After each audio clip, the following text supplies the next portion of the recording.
బోనాలు ఇది అమ్మవారిని పూజించే హిందువుల పండుగ. ఆషాఢం అనగానే గుర్తుకు వచ్చేది బోనాలు. ప్రతి ఏటా భాగ్యనగరంలో ఎంతో వైభవంగా ఈ వేడుకల్ని నిర్వహిస్తారు. బోనం అనేది భోజనం అనే పదానికి వికృతి. మా బిడ్డల్ని, ఇంటి మనుషుల్ని మాత్రమే కాకుండా మొత్తం ఊరంతా చల్లగా చూడాలంటూ అమ్మవారికి భక్తితో బోనం సమర్పిస్తారు. ఎల్లమ్మ, మైసమ్మ, పోచమ్మ, ముత్యాలమ్మ, పెద్దమ్మ ఇలా అమ్మవారి పేర్లతో తమను చల్లగా చూడాలంటూ ఊరి ప్రజలు ఒక శక్తి స్వరూపాన్ని ఆరాధించటం ఆనవాయితీ. తమ గ్రామానికి ఎలాంటి ఆపద రాకుండా, తమ ఇంటికి ఏ కష్టము లేకుండా చూడాలని ఆ అమ్మవారిని తలుచుకుంటారు. మరి అలాంటి గ్రామదేవతలను ఘనంగా కొలుచుకునేందుకే ఈ బోనాల పండగ. స్త్రీలు రాగి లేదా మట్టి కుండలో అమ్మవారి కోసం వంట వండుతారు. చక్కెర పొంగలి, కట్టె పొంగలి, ఉల్లిపాయలు కలిపిన అన్నం ఇలా ఎవ్వరికి తోచిన రీతిలో వారు అమ్మవారి కోసం బోనం తయారు చేస్తారు. బోనం ఉన్న కుండని పసుపు కొమ్ములతో అలంకరించి వేపాకులు చుట్టి దానిమీద దీపాన్ని వెలిగిస్తారు. ఇలా సిద్ధం చేసుకున్న బోనాన్ని తల మీద పెట్టుకొని ఊరేగింపు మధ్య అమ్మవారి ఆలయానికి చేరుకుంటారు. అమ్మవారి ప్రాంగణానికి తీసుకెళ్లేందుకు పోతరాజు తోడుగా ఉంటాడు. బోనాల జాతర కేవలం అమ్మవారికి నైవేద్యం అందించడంతో ముగిసిపోదు. గ్రామీణ సంబరాలకి సంబంధించిన ప్రతి ఘట్టము ఇందులో కనిపిస్తోంది. తొట్టెల పేరుతో అమ్మవారికి కర్రలు, కాగితాలతో చేసిన అలంకారాన్ని సమర్పిస్తారు. రంగం పేరుతో అవివాహితులు భవిష్యవాణి చెప్పే ఆచారము ఈ పండుగలో ఉంటుంది. అసలు ఈ బోనాల పండుగ ఎలా వచ్చింది, దీని వెనుక ఉన్న చారిత్రక కథ ఏంటి అనే విషయాలు మనం ఇప్పుడు చూద్దాం. సుమారు 600 సంవత్సరాల కిందట పల్లవులు పాలించిన కాలంలోనే ఇక్కడ బోనాల పండుగ ప్రసిద్ధి చెందింది. శ్రీకృష్ణ దేవరాయలు ఏడుకొల్ల నవదత్తి ఆలయాన్ని నిర్మించి బోనాలు సమర్పించుకున్నారట. 1676లో సర్వాయి పాపన్న కరీంనగర్ హుస్నాబాద్లో ఎల్లమ్మ గుడిని కట్టించి అమ్మవారికి బోనాలు సమర్పించారు. 1869లో జంట నగరాలను ప్లేగు వ్యాధి పట్టి పీడించింది. ఎంతో మందిని పొట్టన పెట్టుకుంది. ఈ పీడ నుంచి తమను దూరం చేయమంటూ గ్రామదేవతను ప్రజలందరూ వేడుకున్నారు. ఆ దేవతలను ప్రసన్నం చేసుకోవడానికి బోనం సమర్పించుకున్నారు. అంతకు ముందు అంటే కాకతీయుల ఆధీనంలో గోల్కొండ ఉన్నప్పటి నుంచే బోనాల సంబరాలు జరుగుతున్నాయనేది చారిత్రక సత్యం. ఆ తర్వాత గోల్కొండను జయించి అధికారాన్ని చేపట్టిన కూలీ కుతుబ్ షా బాద్షాలు కూడా ఈ సంప్రదాయాన్ని కొనసాగించారు. నెల రోజుల పాటు అధికారికంగా అంగరంగ వైభవంగా బోనాలు జరిపించేవారు. తానీషా ఆస్థానంలో మంత్రులైన అక్కన్న మాదన్నల ఆధ్వర్యంలో గోల్కొండ కోట నుంచి శాలిబండలోని హరిబౌలి అమ్మవారి ఆలయం వరకు బోనాల ఉత్సవాలు జరిగేవి. అసబ్ జాహీలు కూడా బోనాలను నిర్వహించేవారు. 1908లో మూసీ నది ఉప్పొంగింది. ఆ వరద ప్రవాహంలో హైదరాబాద్ నగరం అతలాకుతలమైంది.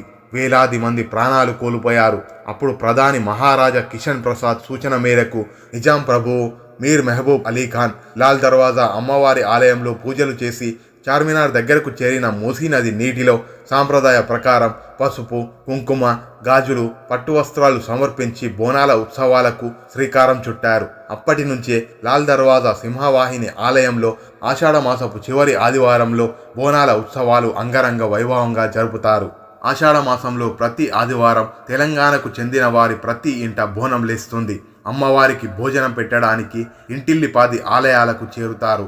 భిన్న సంస్కృతులతో, భిన్న భాషలతో అలరారుతూ మత సామరస్యానికి ప్రతీగా నిలుస్తున్న హైదరాబాద్ పాత బస్తీలోనే ఈ పండుగ సంబరం మొదలు కావడం విశేషం. హైదరాబాద్ వాడల్లో, వీధులలో వెలిసిన అమ్మవారి ఆలయాలన్నీ కొత్త హంగులు దిద్దుకుంటాయి. కొత్త శోభను సంతరించుకుంటాయి. విద్యుత్ దీపాలతో దగదగ మెరుస్తుంటాయి. కొత్త బియ్యంతో వండిన భోజనాన్ని కొత్త కుండలో పెట్టి అమ్మవారికి సమర్పిస్తుంటారు. పట్టు వస్త్రాలు, పసుపు కుంకుమలను అమ్మవారికి సమర్పించి మొక్కుకుంటారు. ఆషాఢంలో అత్త అల్లుళ్ళు ఒకే గడప దాటకూడదనేది శాస్త్రం.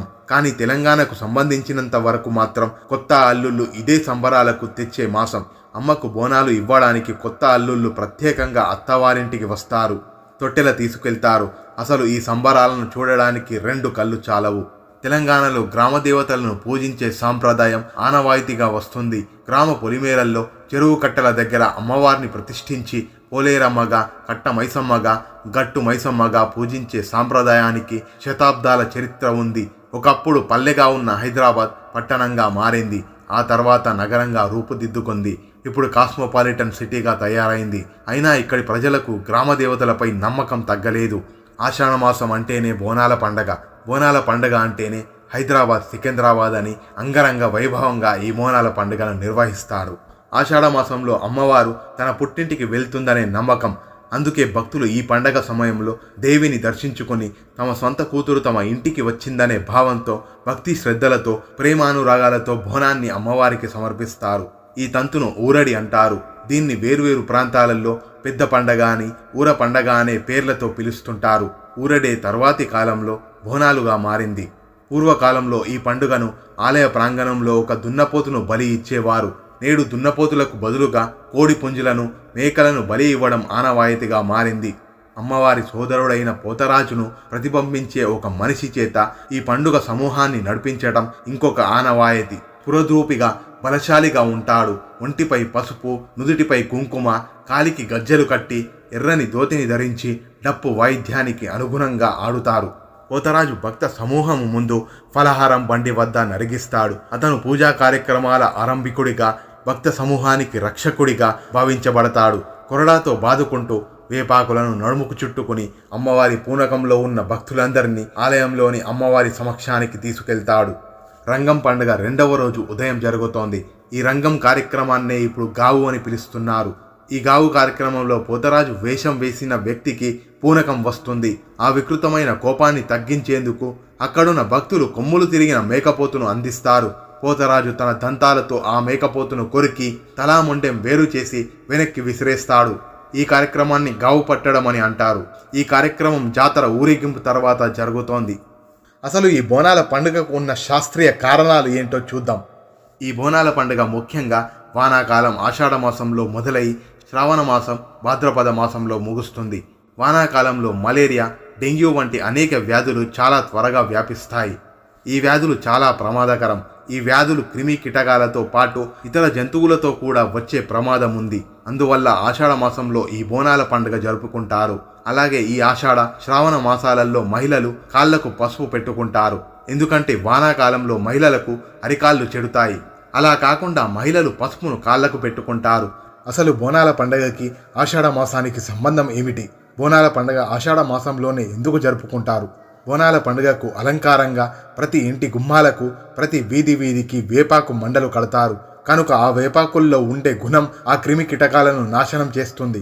కాబట్టి ఈ పండుగలో వేపాకులు ప్రధానంగా వాడుతారు. వేపాకులో ఉన్న గుణం వల్ల ఎటువంటి అంటువ్యాధులు రావు. బోనాల పండుగలో జంతువులను బలి ఎందుకు ఇస్తారు? బోనాల పండుగలో ముఖ్యమైనది బలి. ప్రధానంగా బోనాల పండుగకు మేకలను, గొర్రెలను, కోళ్లను అమ్మవారికి బలి ఇస్తారు. ఈ బలికి కూడా శాస్త్రీయ కారణాలు ఉన్నాయి. సాధారణంగా ఈ ఆషాఢ మాసంలో మొదలయ్యే వానాకాలం వలన వచ్చే అంటువ్యాధులు మనుషుల కన్నా ముందు కోళ్లకు, మేకలకు, గొర్రెలకు మొదలైన వాటికి త్వరగా సోకే అవకాశం ఉంటుంది. కనుక ఆ వ్యాధి సోకక ముందే వాటిని బలిస్తారు. బోనాల పండుగలో ముఖ్యమైన ఘట్టం అమ్మవారి ఊరేగింపు. ఊరేగింపు సమయంలో అమ్మవారి రథం ముందు డప్పు చప్పుళ్ళు, పోతరాజుల విన్యాసాలు, వేపాకులతో పాటు గుగ్గిలం లేదా మైసాచి పొగలు వేస్తారు. ఈ ఊరేగింపుకి కూడా కారణాలు ఉన్నాయి. ఊరేగింపు సమయంలో డప్పు చప్పుళ్ళు, పోతరాజులు నృత్యం చేస్తూ అరుస్తారు. అప్పుడు ఆ డప్పు చప్పుళ్లకు, పోతరాజుల అరుపులకు ఊర్లో ఉన్న కొన్ని ప్రమాదకరమైన జంతువులు భయంతో పారిపోతాయి. అమ్మవారి ఊరేగింపు సమయంలో అమ్మవారికి గుగ్గిలం లేదా మైసాచి పొగ వేస్తారు. ఇంతకు ఈ పొగ ఎందుకు వేస్తారంటే వానాకాలంలో దోమలు, ఇతర కీటకాలు చాలా వ్యాపిస్తాయి. అప్పుడు ఆ పొగ వల్ల అటువంటి క్రిమి కీటకాలు చనిపోతాయి. అందువల్లనే అమ్మవారికి మైసాచి లేదా గుగ్గిలం పొగలు వేస్తారు. ఘటం, అమ్మవారి ఆకారంలో అలంకరింపబడిన రాగి కలశాన్ని ఘటమని సంబోధిస్తారు. సాంప్రదాయక వస్త్రధారణ, ఒంటిపై పసుపు కలిగిన పూజారి ఈ ఘటాన్ని మోస్తాడు. పండుగ మొదటి రోజు నుండి చివరి రోజు నిమజ్జనం దాకా ఈ ఘటాన్ని డప్పుల మేళ వాద్యాల నడుమ ఊరేగిస్తారు. ఘటం ఉత్సవం రంగం తర్వాత జరుగుతోంది.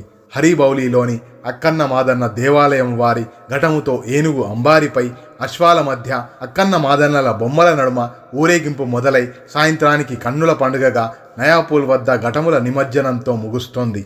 లాల్ దర్వాజా నుండి నయాపూల్ వరకు వీధుల వెంబడి వేలాది మంది ప్రజలు నిల్చొని రంగరంగ వైభవంగా అలంకరించబడిన ఘటాలను చూస్తారు. పోతరాజుతో పాటు వివిధ పౌరాణిక వేషధారణలో ఉన్న కుర్రవాళ్ళు తమదైన రీతిలో జానపద గీతాలు, వాయిద్యాల మధ్య నృత్యం చేస్తారు.